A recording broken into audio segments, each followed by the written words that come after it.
And know that it is possible. Know that you really can get unstuck and create the life that you want.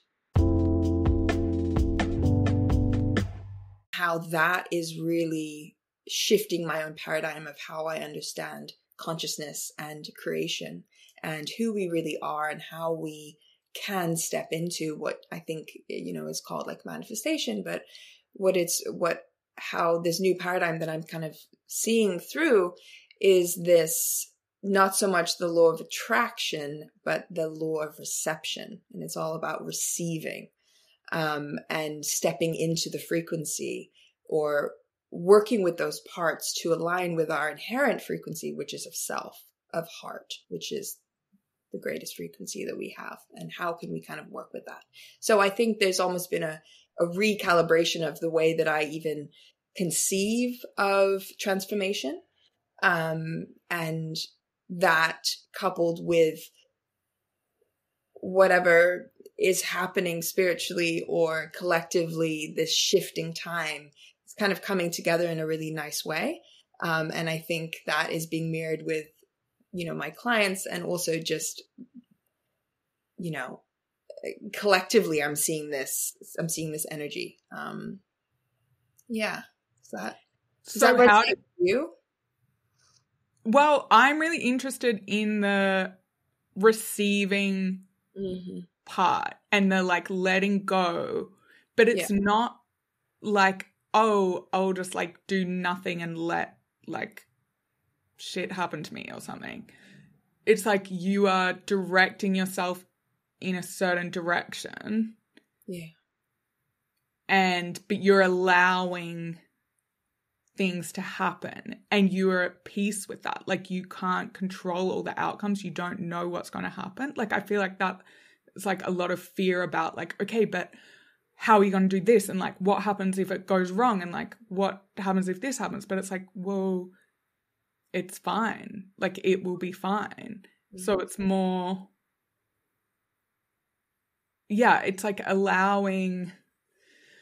I feel like it is the classic manifestation thing that it's like, okay, you write down a list, which we should probably like talk about how we define manifestation as well for people who aren't familiar with it. And I'm interested in how you think about it. Mm-hmm. But so for me, it's kind of like, okay, think about what you want, like bigger picture, and more to do with like how you're going to feel, like why you want that thing. Oh, because this is how I want to feel. Like I want to feel like I'm fulfilled, or I'm being challenged, or I'm experiencing joy, or I'm in a community or whatever. And then it's like orientate yourself that way and start, and you're just like moving forward, but you are trusting it's going to happen, but you don't know how. Like that's like the classic thing. So it's like write your list and like put it away and just trust it's going to happen. Trust like you're being guided, or whatever, the universe or God or whatever has like this has this plan for you, and like it will, it's like you're co-creating. This is like all the classic stuff that I feel like we can get trapped in terms of like, okay, but how's it going to happen? Like too controlling. And like, I need to be doing more. But it's not that receiving and trusting, and like, it will come, and I don't know how it's going to come, but I trust. That's kind of like the place I'm in. But how do you think about manifestation, or how would you define it?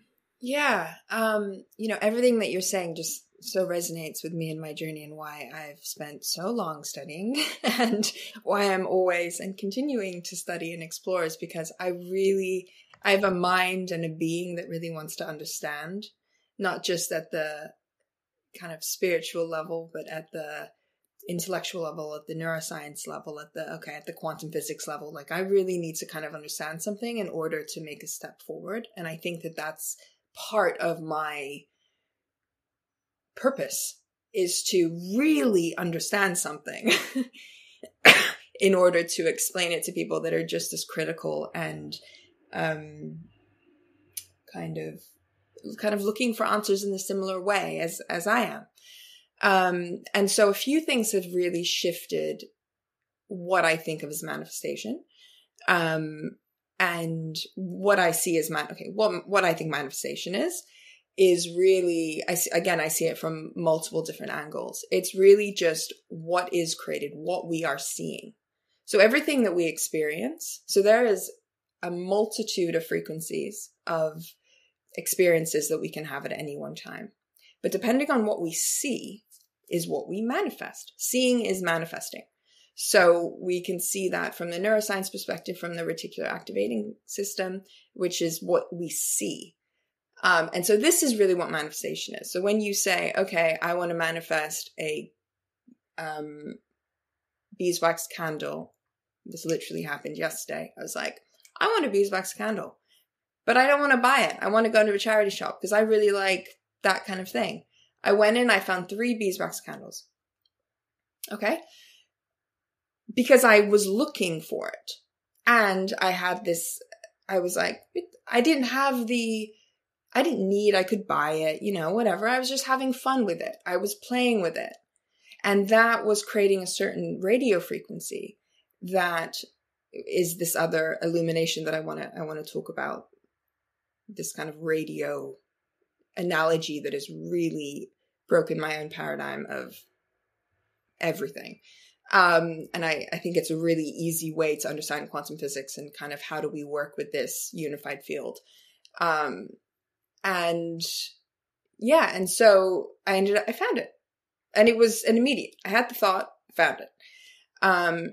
And so one of these things, so first I kind of want to start, I know it's all kind of confusing, but I'm going to try. And so one of the kind of understandings that really shifted things for me was when so I am Jewish by ancestry, but I wasn't raised, I wasn't raised in that. Not really. I mean, more so when I would see my grandparents, my mom's side, we would go to synagogue, but there was always kind of a negativity around Judaism and all of that, just because of Where did that come from? There's just a lot of ancestral trauma on that lineage, and I didn't have a relationship with my grandparents or my mom's family at all, just because of a lot of unprocessed trauma, basically, which has also led me kind of a lot on my path. And they're the ones in California? No, so my mom's lineage is Ukrainian and Lithuanian. So they're Ashkenazi Jewish, which is all kind of a little bit messed up in terms of where it is. But they immigrated to America just before World War II and ended up in Maryland, which is the Midwest. So that's kind of where they were. But then California is just where we lived. It had nothing to kind of do with my mom's family.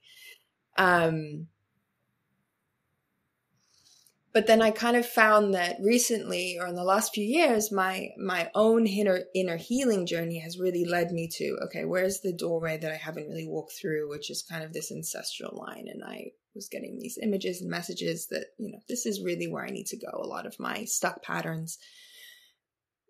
Yeah, I was kind of getting into kind of ancestral parts work, which is kind of a little bit, it's like another step.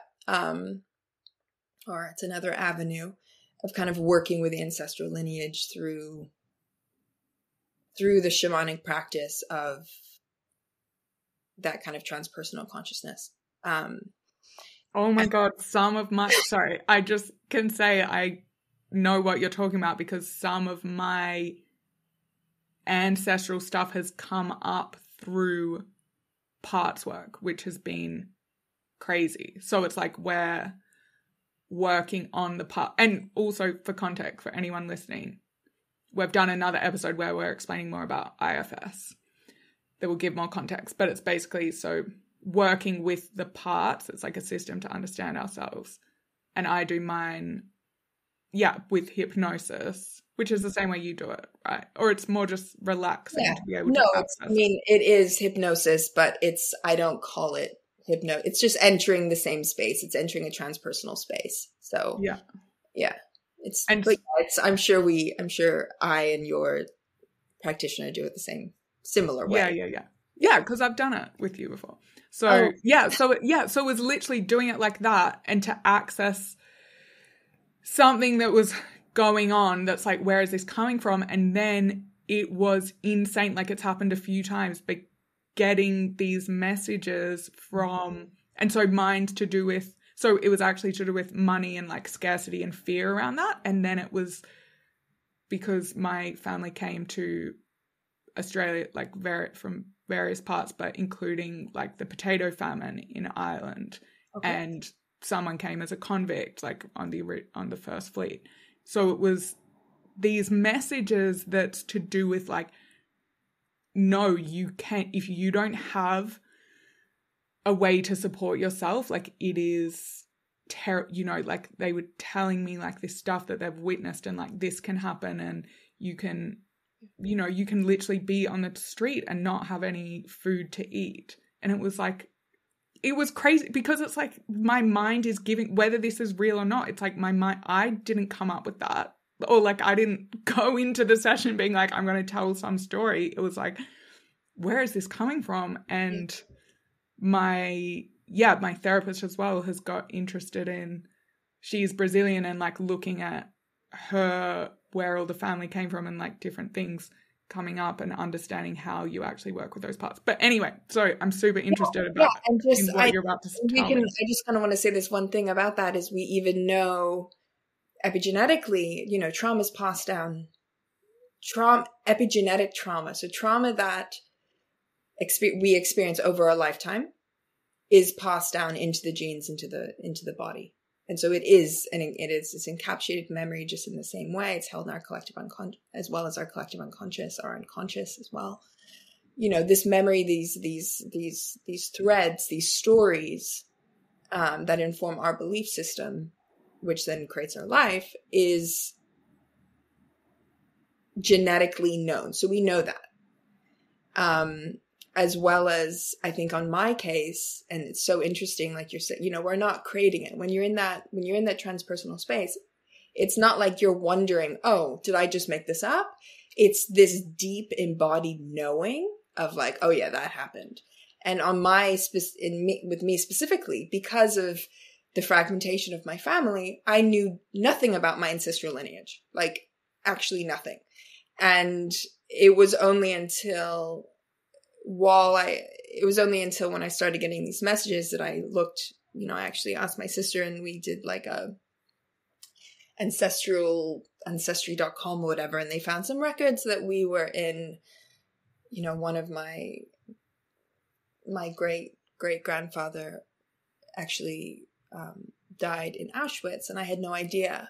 Of that, but I was getting these images of women and contraction and all these things that really related to my own physical experience that I just didn't know. There's no way I could have known.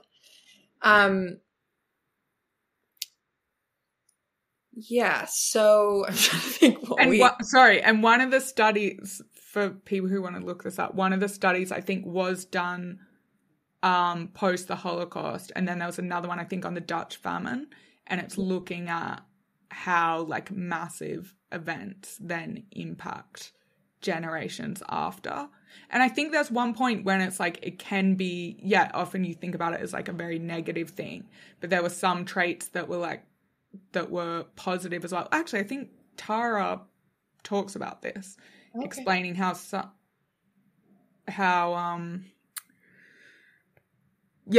like you can build resilience or things like that from these events. But like if someone wants to look into the studies, they exist. I mean, I feel like generally that is such a good perspective to have, and I think is the right perspective. Like when we have challenges, when we have hardships, it's almost like that fire that breaks our heart open to discover those hidden capacities, strengths, gifts, resilience, like you're saying. Sometimes we need that, not need it. And I'm not saying in a way of, people's traumatic experiences are righteous in any way. but it does allow us to open our hearts, which then allows us to have a different experience of being. And that's kind of part of this resonance that I think we can kind of talk about, the different frequencies of emotions and how this is really creating the lens you see the world in.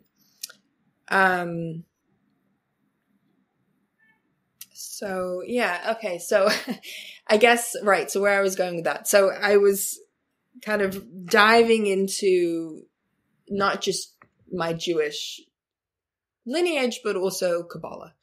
And something that really shifted my concept of manifestation is really what Kabbalah actually means is receive. So Kabbalah, that's what the word actually means. So it's really the art of learning how to receive. And that is such a different word. I mean, to receive is a very different word to surrender to me. And when people were saying surrender in like the Surrender Experiment, which is an incredible book, and all these, all these different things, just the word in itself. And I think also can definitely ties back into my ancestral lineage. The idea of surrendering was like, there was such a resistance towards that. And so as a result, I wasn't able to do what that actually meant, which is to receive. So surrender, receive are kind of, so I had these kind of cognitive blocks or these blocks. And this is the same thing that I've had with manifestation, that certain of these things that I'm going to kind of talk about that really shifted it for me, release those blocks. And that's how I'm seeing such an expansion of self, of life, and as well as just the sense of peace and grounding in myself. So I kind of want to illuminate, because I don't think I'm alone here with some of these concepts that either seem too abstract or elite or something that's for them, or just doesn't resonate for some reason. And what do you think the resistance about surrender was? I think my own experience, my own lived experience of being very constrained and restricted in my, challenging upbringing. So that kind of feeling to surrender means almost powerlessness. That was my association. And as well as I think even just ancestry, just as you're speaking about this ancestrally, one of these images that I had, which again, I couldn't have created because I didn't know, was of these women surrendering all of their power. I mean, it's quite a dark image, but at one of these concentration camps is kind of like surrendering. And so that kind of was a key to me, and like, okay, so there's a reason I can work with this. But then I kind of discovered the whole receiving thing. And to me, that's such a different energy. Like to receive, it's almost like that idea. I love that metaphor of the masculine and the feminine energies, or anima, animas, within us, not necessarily man, women, but the way that we see men and women. But it's that idea of the pearl and the oyster shell. So the oyster shell is kind of that masculine energy. And then if the masculine energy is creating a container and structure and order, then the piece of sand can turn into a pearl. So it's almost that receiving of energy. So it's that feminine receiving, receptivity. But it's, this isn't necessarily men and women, but when I kind of heard about this, or kind of was diving more into what Kabbalah actually means and how something just clicked, things just click. It's like when they say when the student is ready, the teacher will appear. I mean, we never know who that is. And for me, learning more about that, probably also because of my own lineage, something clicked with it. So for someone else, surrender might click, and, the manifestation world might work for some people. But for me, it's like I needed to find my own way, as we all do. But yeah. And for people who aren't familiar with Kabbalah, it's an idea from Jewish mysticism, right? Or how did you? So it kind of is. It's a text. It's an understanding. It's kind of the. It's the mystical texts and understandings that originates from Judaism. And what was your path to learning more about Kabbalah? I don't know. I think, things just happen in terms of, the power of synchronicity, the power of manifestation, the power of, I wasn't actively doing it. That's the whole thing, is we are always creating a reality, or we are always choosing the radio frequency that we are. We are always everything is a manifestation, or we are always receiving something. And I just kept being guided on this path. And I've met a few different teachers that ended up, of course, being either Ukrainian and kind of similar spiritual, shamanistic paths. And I guess it's just kind of like that seeking of truth, like I have always been, is that seeking of truth and understanding. And it was just another kind of avenue. And I'm very much... I'm very new on this path, just like when I'm speaking about quantum physics and all this stuff. It's like, I am no expert. This is just my understanding and my interpretation. I might be totally wrong. So,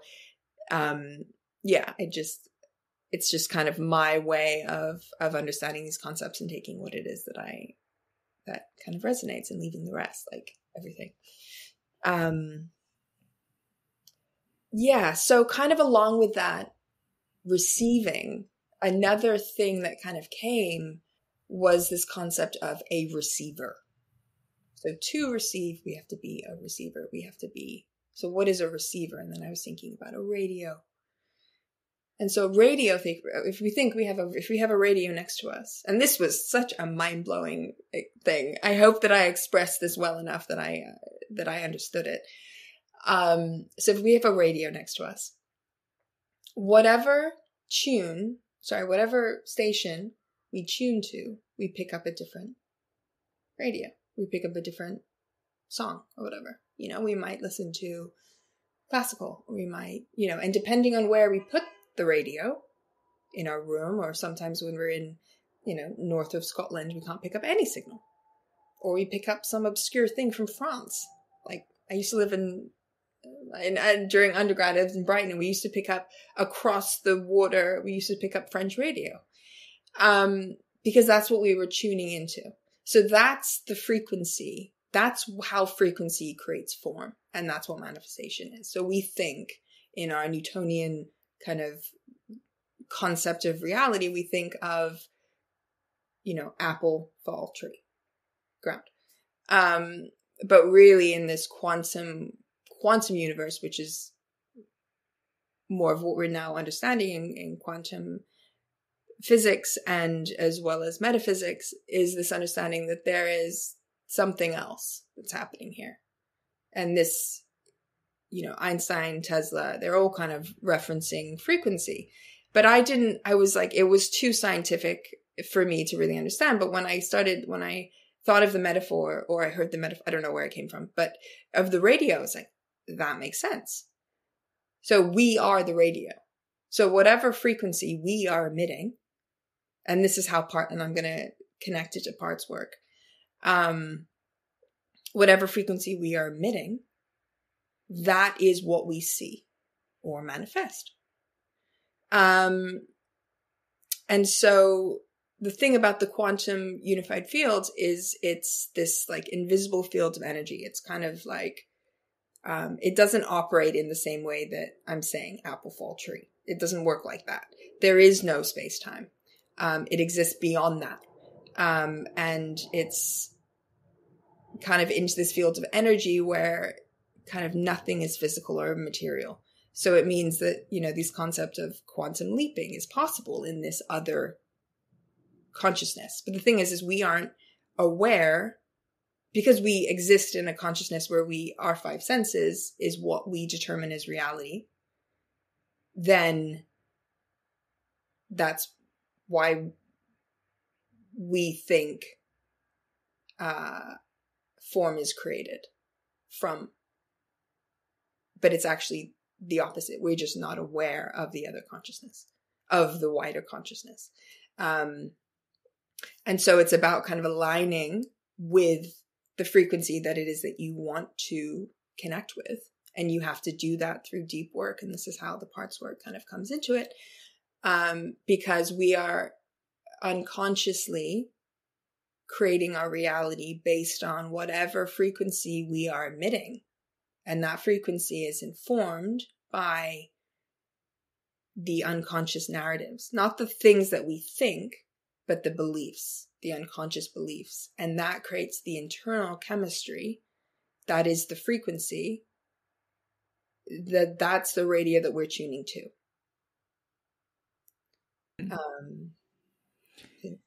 Yeah. I'm just trying to think of an example. So maybe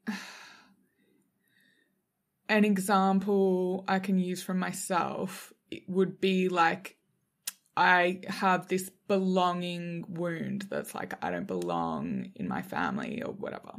That's just being this like unconscious narrative that's, you know, formed from childhood. Like no one did anything wrong. It's just these things happen from various events. So then I'm walking around with this belief that it's like, I don't fit in. So then it's like, or I don't belong, like I'm always going to be excluded. This like fear of exclusion, or being kicked out of the group. And actually it's so interesting because the podcast I was doing, I have an example from the podcast I was doing just before. Okay, but anyway, so an example like in work, for example, is like, so it's like you're hypersensitive to stuff of like being excluded when it might exist or it might not exist. But that unconscious belief makes you believe that there is always this group and you're on the outside. So it's like in a workplace, people could go and like meet, and it's like so sensitive. This part is like, oh my God, I'm so hurt because I wasn't invited to that meeting. Like it's like a meeting. It's not even like a party or something fun, but it's like hypersensitive. But then as I've healed that, and that part can't see broader context of like, oh, there could be an explanation for this. There could, you know, there's like a million different reasons. And actually it's like the world isn't like all about these people aren't focused on you and how they're doing something to you. It's just like all this other stuff is going on and all these people are doing different things. So, and then as you heal that unconscious belief that it's like, maybe that story is not true. Maybe there's no, I've been kicked out of the tribe or something, which is a primal fear, right? Because you need to be part of the tribe to survive, because we literally die if we're not, don't have access to other humans. But as that part's healed, it's like now I'm not as sensitive to things like that, which also I guess translates into manifestation, because I probably wouldn't notice stuff going on without me. So that's like the frequency point. So before it was like my radio was tuned in to like be hyper vigilant of stuff going on where I'm not involved. Whereas now it's like my radio's not on that station, so I might not even notice. So in a way, it's like I've manifested more belonging because I'm like tuned into how I do belong. 100%. So you, in that analogy, you manifested the feeling of being rejected or not belonging, as well as once you shifted that, you manifested. So you saw. So a part, or this belief that informs the lens that the part sees through, is like one dimensional. And so it's almost like the only radio that part hears is you don't belong, you don't belong, you don't belong.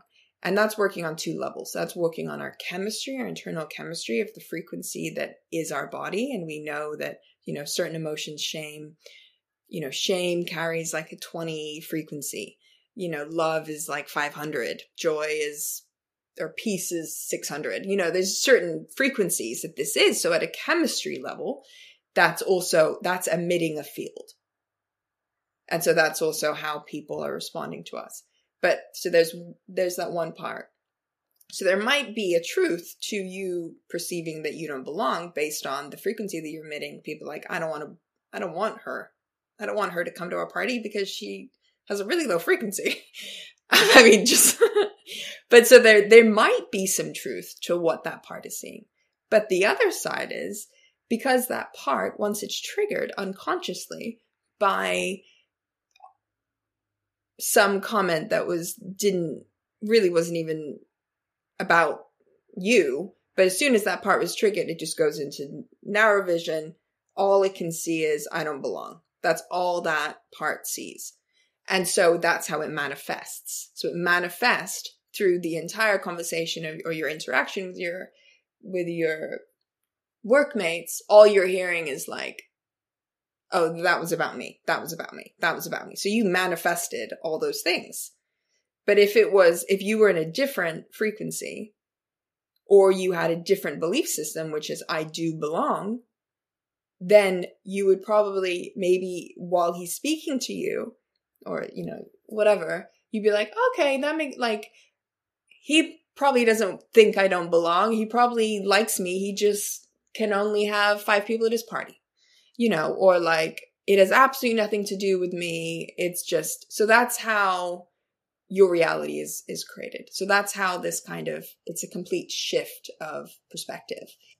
And then behavior comes into it as well, right? With that, if people are struggling to understand that, it's like, if you feel like you don't belong or something like that, you might start behaving less socially. Like you might be like, well, I'm not going to help. Because it's like, okay, why do people want someone in a group? They like bring positive, you know, they're like contributing something. They're like which can be in so many different ways. They're like pleasant to be around, or they're like, you know, helping out, contributing. Yeah. It all kind of comes down to energy.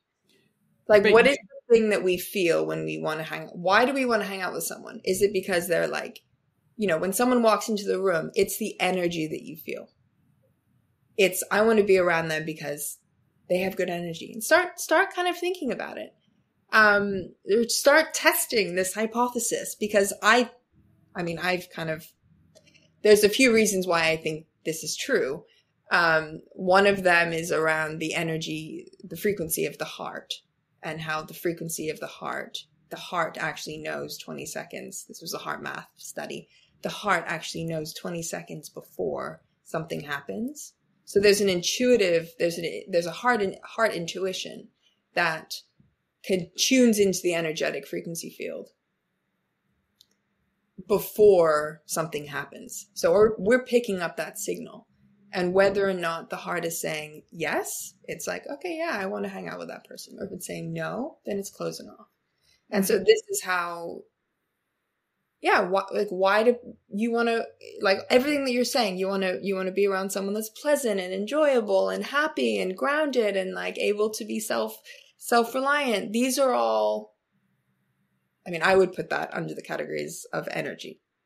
But people who can't tap into that, there's even more obvious things that it's like, oh yeah, okay, if I invite them over and they like trash my place, or like they, you know, don't offer to, you know, they're not respectful, or even just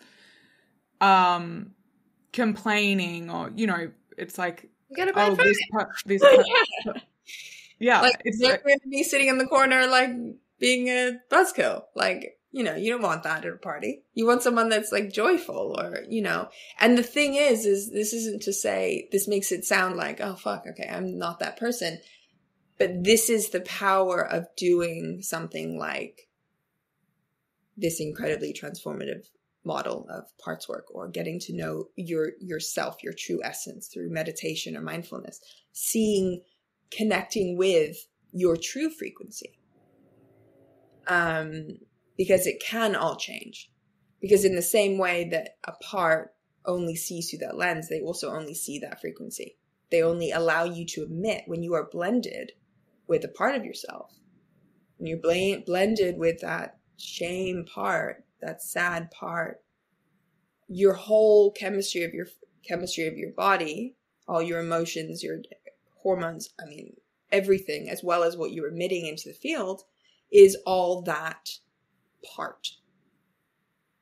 Yeah. And so when we work with that part, and then we become, self-soul led, then it's a completely different frequency. Yeah.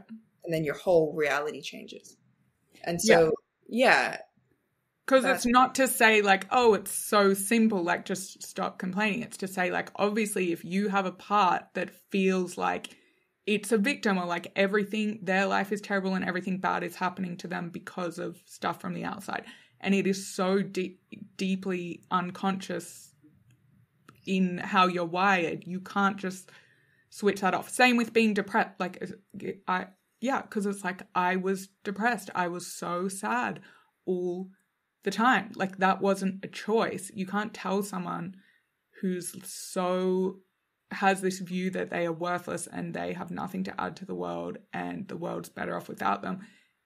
They can't just change those thoughts on the conscious level, right? You have to do this deeper stuff to be like, where is that coming from? And then it's like by doing that deeper work, because that manifests.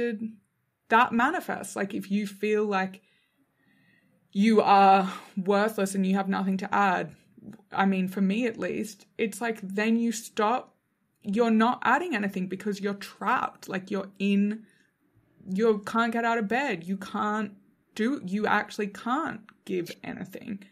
Even though, of course, you still have inherent value and you still have worth. But it's like, how do you transform that? And you can't just do it by saying affirmation in the mirror, like, obviously. Yeah, I mean, it was such a there was an experience with a client last week where it was like such a perfect encapsulation of this concept, that the frequency is always there. Our radio is always able to tune to different frequencies, as well as self is a frequency, and self is the highest frequency of creativity and expression and who we actually are.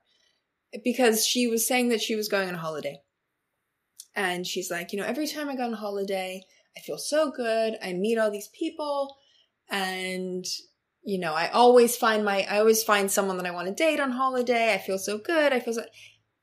And then as soon as I come back to London, I feel shit. And I'm like, okay, so it's not that it's the environment allowed your true essence frequency, your true self to come out and express itself.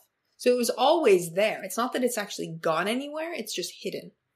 It's hidden from, I guess, being in London and the concepts, the perspective that she has that London cannot be a magical place, or London cannot be a safe place for me to express my true self because it's too vulnerable, whatever her belief system was. And I'm like, so it's there. And it's also in this session we're having right now, you're feeling it right now. So it's always accessible. It's just about accessing that and working on, and that's what we do in sessions, is working on those parts that prevent us from living always from the frequency of self, or living self-led, living connected to who we actually are. It's like the world, I probably mentioned this analogy last time of parts in the orchestra and the kind of each instrument emits a different frequency into the field, and that creates the sound, the music that we hear, the life that we manifest or see or experience. And each of those parts they just want to be instruments. But often they're the conductor. When they're blended with us, they're the conductor. And so that's the frequency that we hear. And I guess I keep talking about this because this is such an important part. Another like nuance to real inner work is understanding how your reality, how people actually, it really pisses me off that this idea of manifestation and like doing manifestation work is even spoken about without deep therapeutic work. Because unless you understand that it's really the parts that are manifesting, or itself that's manifesting, you're going to be manifesting things that you're going to be manifesting. If you don't have that awareness and doing that deeper work, you're going to be manifesting what that part wants and not what you self actually are here to create and receive. And there's like classic examples of that, which is like someone wanting to manifest like a designer handbag or some, or, you know, some car or some job that's to do with a part of you that feels like it's not good enough, or, you know, you need validation from your dad, so you have to have this certain job, and it's totally not aligned with your true self. It's just this part that is desperate to fit in or gain respect or whatever it is, and who is so firm in like it has to be in this exact way, because obviously there's lots of ways to gain respect or, you know, whatever it is.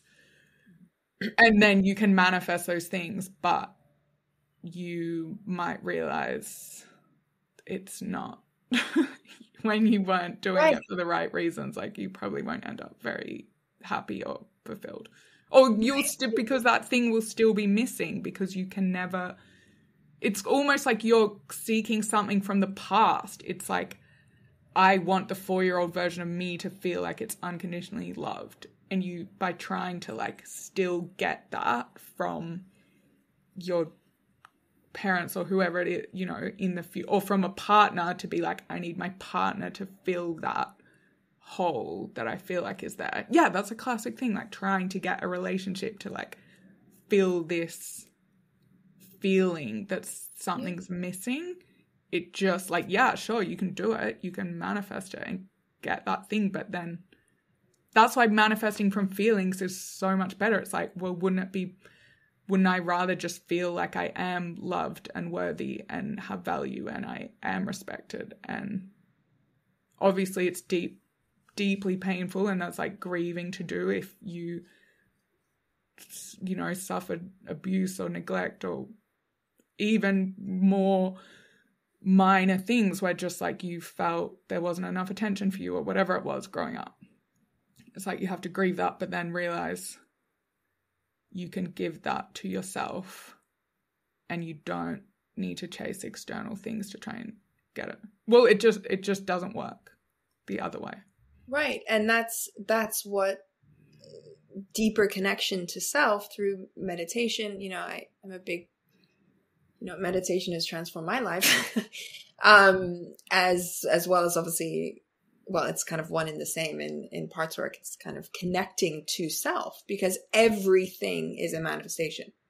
Like this coffee is a manifestation. Like everything is, you know. And when you think about, like your example was such a beautiful example, because it's our parts and our emotions, our memories,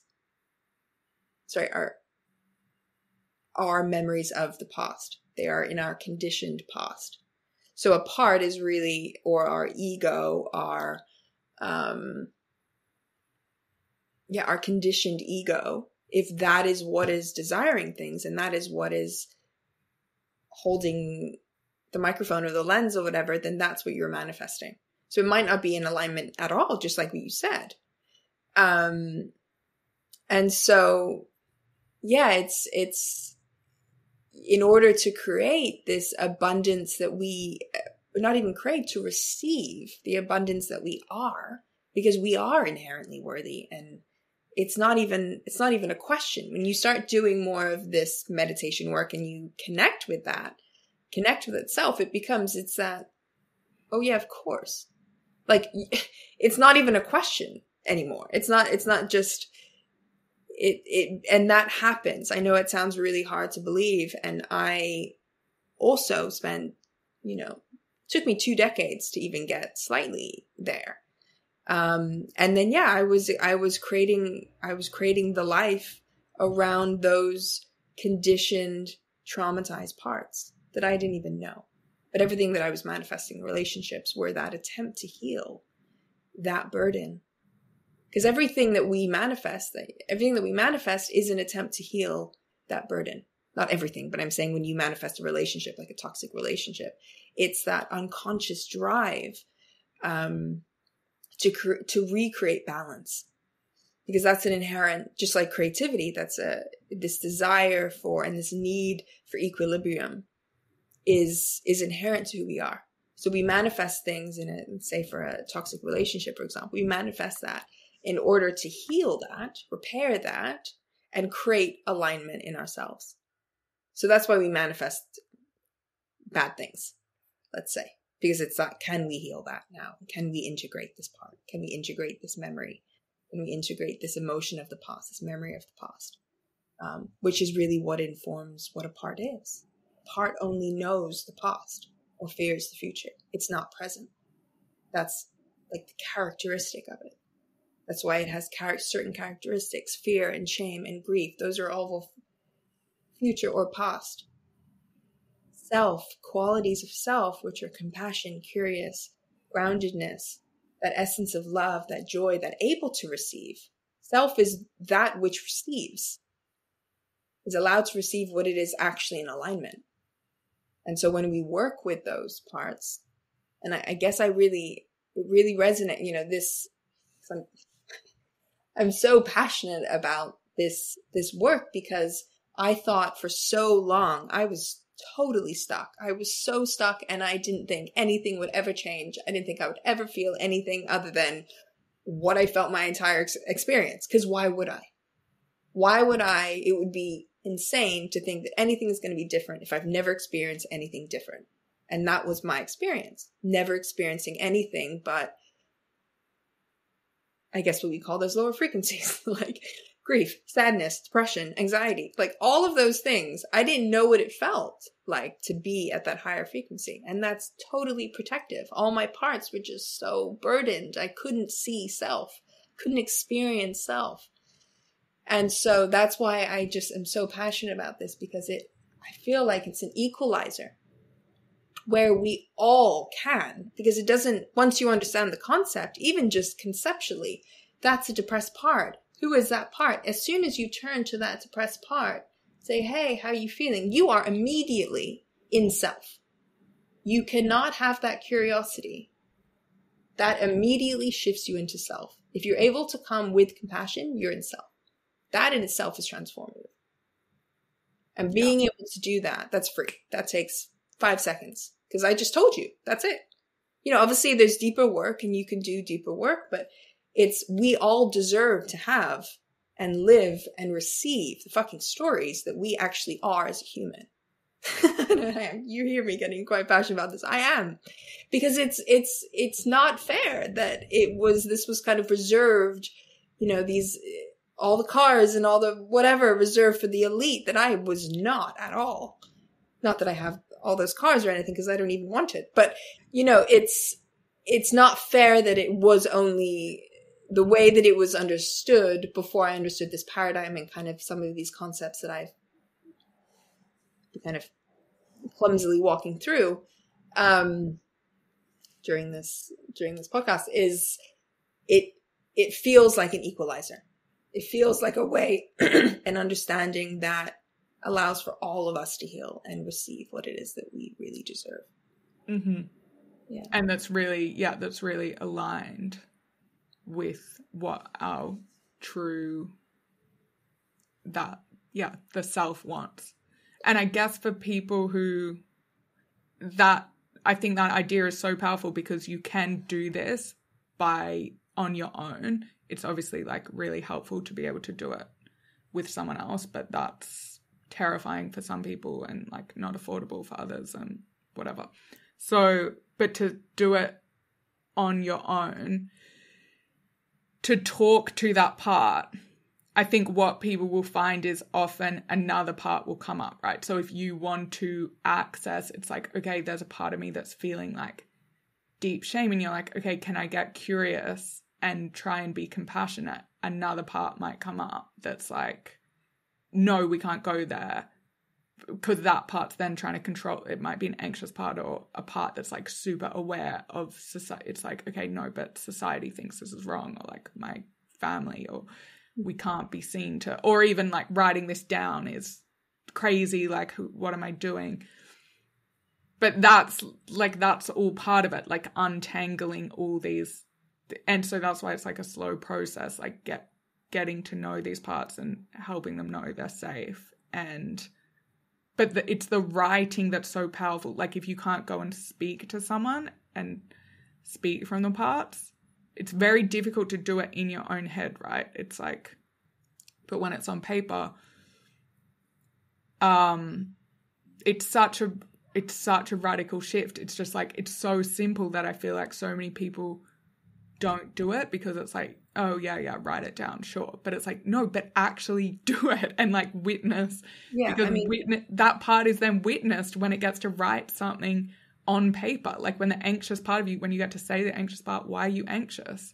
And see what comes up. Like it sounds crazy, but then that part will talk to you, and then you're having a dialogue, and it's so transformative, and it's so simple. And it's like every single 99% of people have access to a pen and paper or their phone to write this down. Right.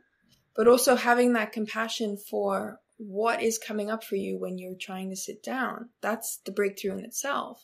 When you want to sit down, you hear these things that you know, like you're saying, you're listening to these podcasts, you're like, shit, I want to do what they're saying. But you can't. You're stuck. You can't get at that piece of paper. Okay, why? Why can't I get out that piece of paper? Julia, you want to get out the piece, but you know you should. Why can't you? It's like, oh, because it's not going to work. Oh, because what is the voice? What are the things saying? And if you can do that one thing of having that witness self, because that self is the witness self. That's what self is. We're talking about self. It's it's within us that is the witness. So what can that self witness? Why is it saying that? And you don't have to go any further than, I can't do this because I'm going to look stupid. Because, I don't know, this is pointless. My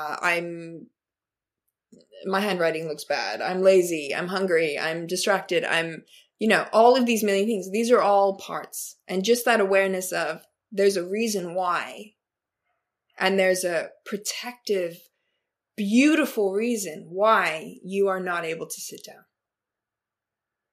And those parts, those voices that are coming in, which are parts, are protecting you from the exile, from the wounded part that it's protecting you from. Because that part knows that if you sit down, you might learn something that's a little bit, it might bring up some shame, it might bring up whatever. So that those voices are protective. And that shift in paradigm shift of perspective, and even in itself, is transformative. And that allows for the compassion to start to come, for self, for that muscle of self to start being built.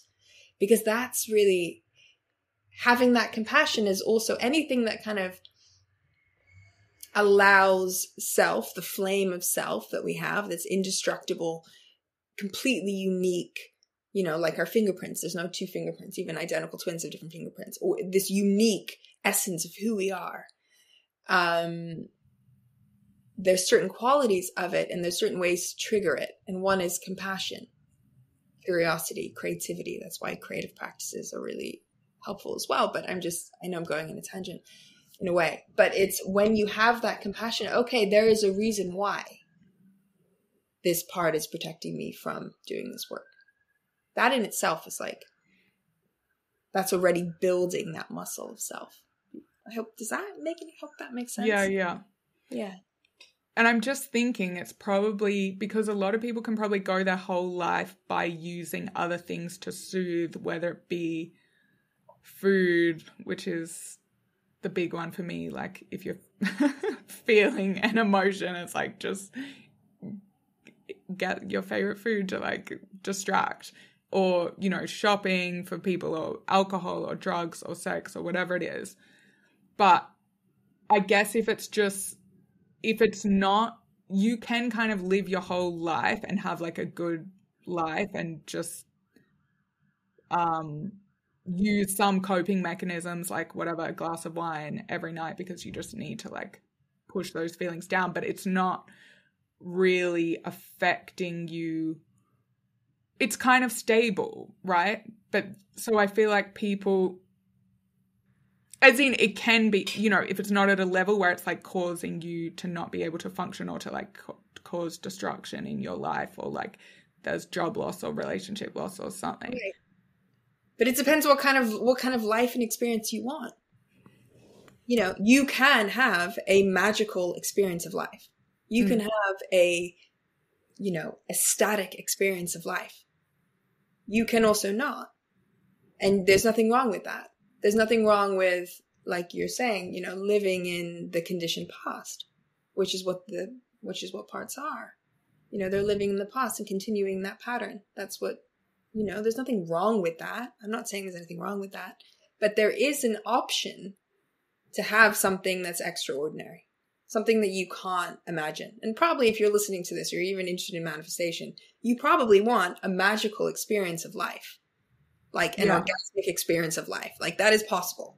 Yeah. You know, that is our actual innate self, this abundance, creation, you know, aliveness, love, pleasure, joy. This is our inherent state. We've just been conditioned out of it. That's how we came onto the planet as. Yeah, well, that was going to be my point or question. Like, do you think most people who end up, who are listening to this, or who end up accessing this work, it's because that old way of being where you're kind of just like, the parts are there, but you're kind of just like coping and you're using whatever to get through, breaks down, and then something happens where it's like, I actually can't continue in that way and I need to go deeper. And then, or it's almost like it's like rock bottom. You're doing so bad that that's kind of the access to then achieve these, you know, to then experience these like really joyful, amazing, like this new level of consciousness, to like actually be able to find so much joy in a weekend. Like, nothing against drinking or whatever, but it's like, actually I had the most beautiful experience by like being in nature and like looking at the clouds and the light and the trees, and like that gave me this sense of like, which I feel like sounds crazy to people who are like, what are you talking about? I am just going to the pub like a normal person. Or I don't know, that maybe that's how it is for me. It feels like my life was like great, fine, like living in New York, working, like having a, you know, good time, but it wasn't until I went to like rock bottom that it was like, oh my God, that how I'm living life now is so much richer. It's like amazing. It's almost like by going to those deeper lows, now it's like you can, I mean, I feel like that's such a cliche, but it's like doing the work. It wasn't just like, oh, let's do therapy to make me back to where I was before. It's like, oh my God, doing this work is making my life so much better than it's ever been before. And it's so exciting. And I can't wait to like continue unraveling and continue growing. I mean, your question about like, what is the invitation? So for some people, the invitation is, like you're saying, a rock bottom, or, you know, for me, it was chronic pain, chronic illness. You know, that's a pretty big one. That's kind of a common one. Or a breakup that, you know, your whole life is shattered, or you lose all your money, or like you're saying, a rock bottom. Or you can also have this experience where maybe you have a transpersonal experience. You have something happens where, and this is also why I'm doing more training right now, because I want to do psychedelic integration at a real, professional level. So it's 5-year training.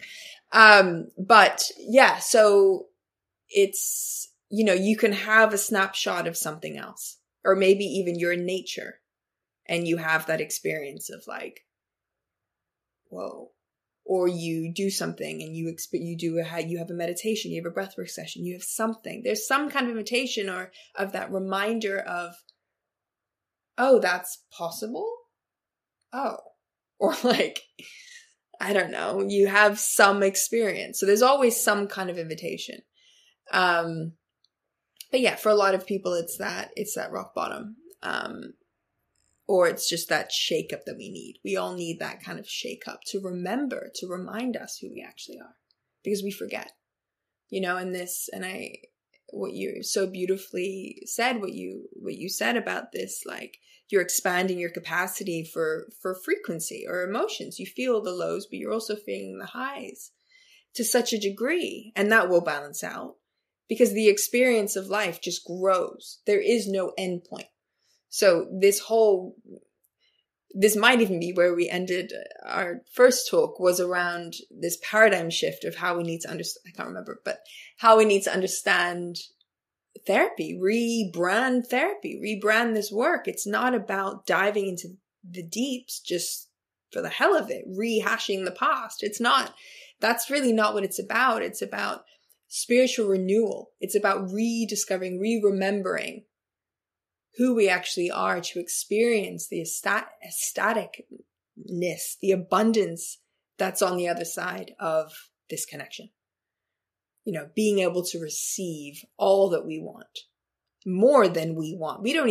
I don't even possibly know. We don't know, because it's never ending.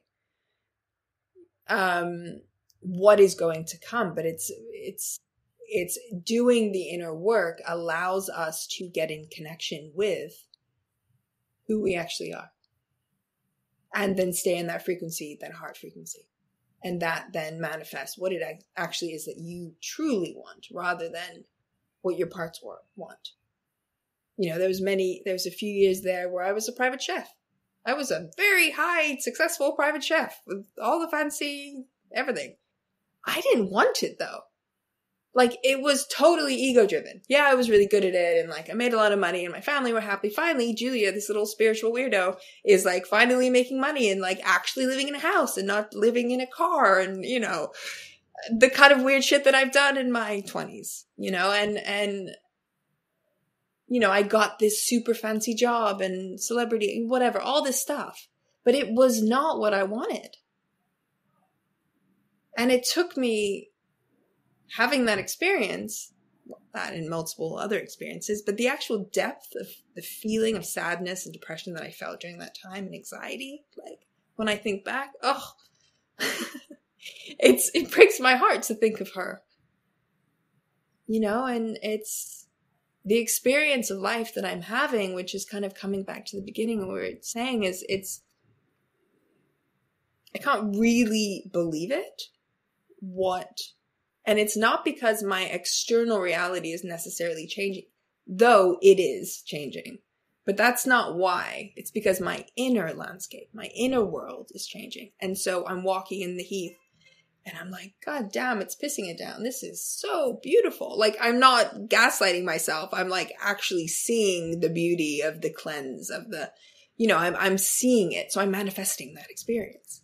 Do you see what I mean? Because you're manifesting your inner experience. So yeah. Amazing. Okay, so to end, what advice or how would you invite someone who wants to experience more of this receiving energy, or who they want to manifest something? Like, we all usually always have something that we want, whether it's something as simple as getting the stain out of the carpet. That's what I'm dealing with right now. But or whether it's something bigger, like a relationship or a job or whatever it is. What advice would you have to someone to for bringing this into their life while embracing the energy of receiving? Yeah. Well, I would say it's all about connecting with the receiver, which is heart, self, truth. The way that we can do that is through, meditation. Doing a guided meditation. Drawing your awareness to having a consistent meditation practice. Where you're just, and that may feel really hard, but it's fucking worth it. It just is. You have to believe it takes 5 minutes every day. Maybe, and then you can build it up to 20 minutes or whatever.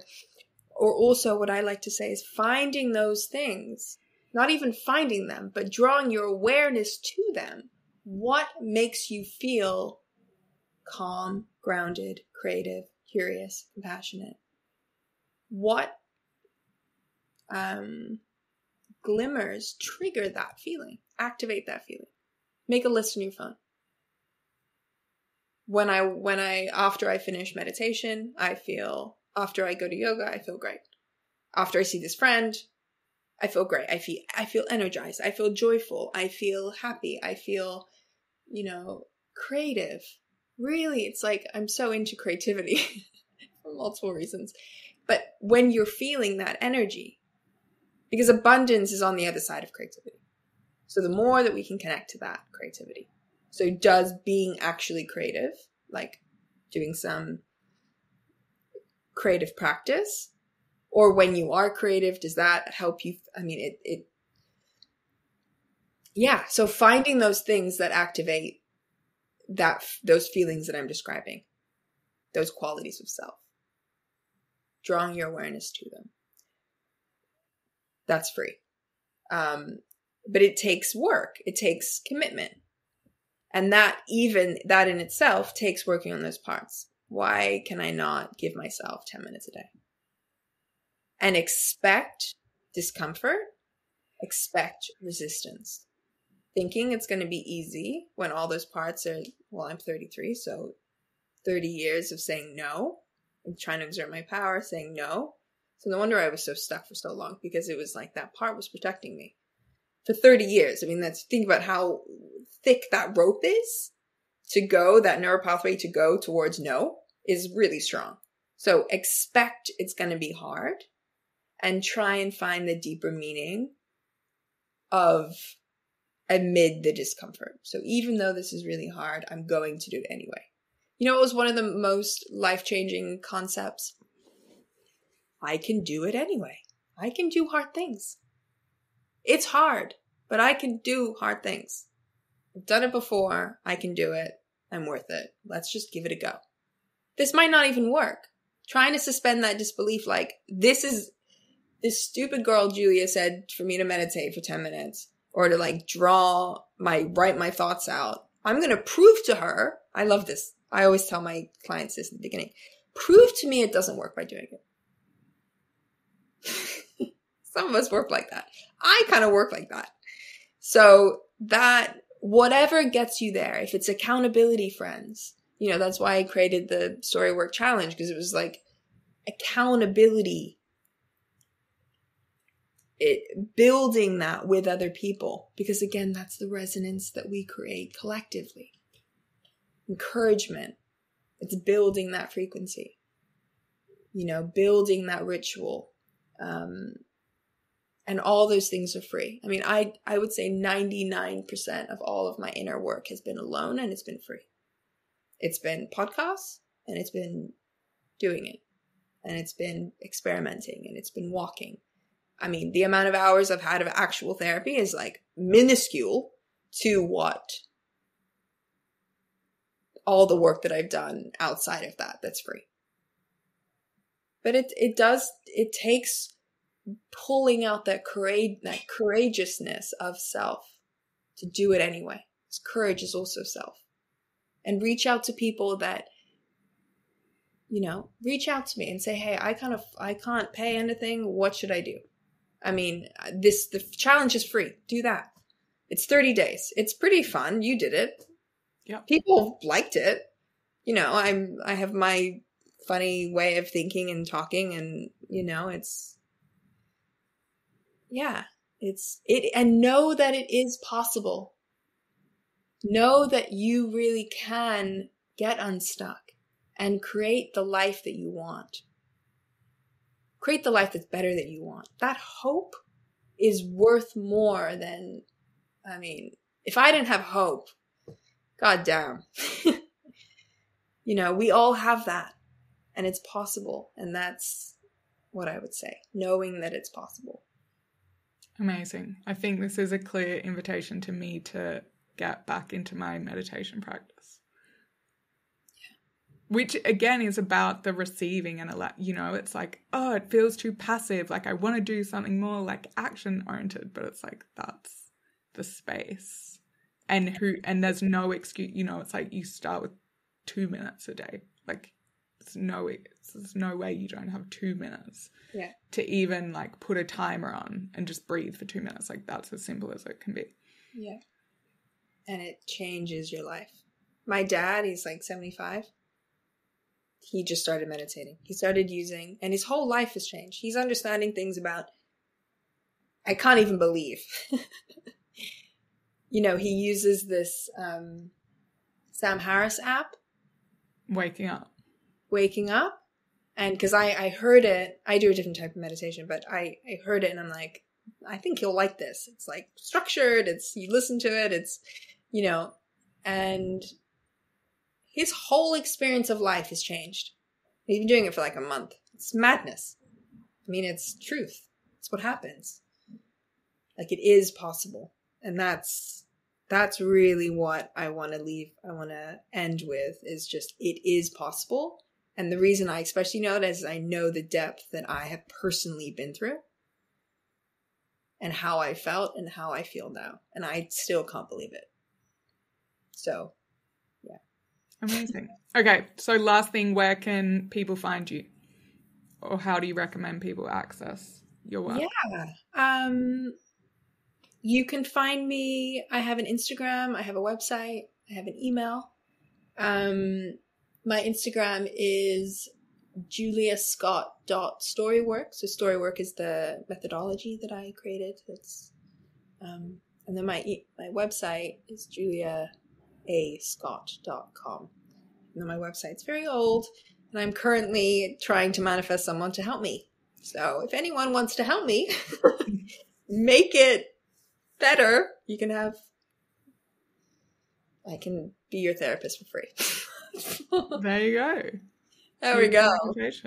Yeah, there we go. Yeah, I'm pretty easy to find. I love connecting. I clearly love this work. Yeah, just reach out. You owe it to yourself to start. You are so fucking worth it. Yeah. Amazing. Thanks so much, Julia. Thank you. This is wonderful. Hey guys, thanks for listening to this episode. If you enjoyed it, feel free to share it with someone. And also, a random 23-year-old just messaged me on Instagram and told me he found the podcast through the algorithm. So it actually does help if you review the podcast and subscribe or follow. And then you get to find out about future episodes as well. Review or rate, you know what I mean. Anyway, it would truly make my day. So thank you in advance.